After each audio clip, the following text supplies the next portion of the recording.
Anze Serula Stephen Kinalwa ndi mbaka parliament w'abantu ba Lugazi municipality mu Buikwe district era nze serving member of parliament wa Lugazi municipality. Anjagala okwebaza bana Lugazi olw'omukisa gwe bampa okubeera omubaka wa parliament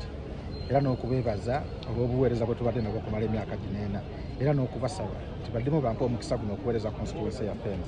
Bakimanyi muze mubaka wa parliament wa opposition asoose mu kitundu ekyo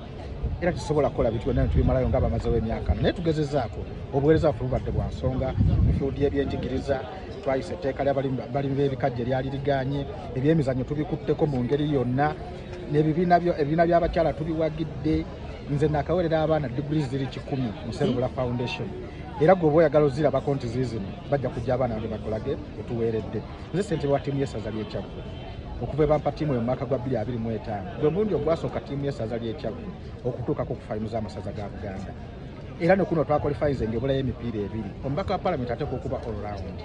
tulwanidde abantu baffe bangi babadde bagobaganya ku ttaka abantu b'eruyanzi basobola okuwa obujulizi n'ebitundu ebirala so bwe tujja mu bukulembeze buno tuba tuzze mu buweereza twagala okusaba abantu b'e Lugazi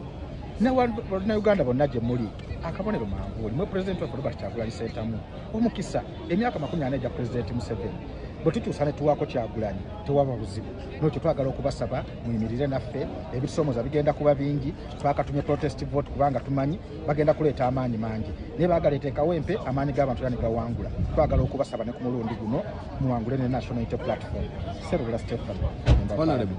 in case nga tebigenze nga bwe tubisuubira nze naawe are you ready to stand behind someone? Kibuuzo ekyo bakimbuuzizza era asobola okwewuunyisa ennyo abantu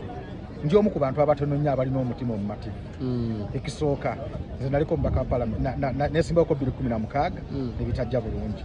nenzija 2021 nempangula ng'omubaka ntera okugamba abantu nze byonna nabitesitingako manyi okugwayo kuluma n'obuwanguzi we buluma ekigendererwa kyaffe ekinene kyakutuusa bukulembeze bwa ggwanga lino pulezidenti Robert Kyagulanyi Ssentamu nga bw'agenda okukola akaluka 2026 yinza okuba minisita w'ebyenjigiriza ndi musomesa mutendeke ebyemizannyo mbibagezezaako mubimanyi ndi munnabyanjigiriza so bwe tuba nga tuwangudde asa eriki njagala okukakasa baganda bange betwesimbyewo nabo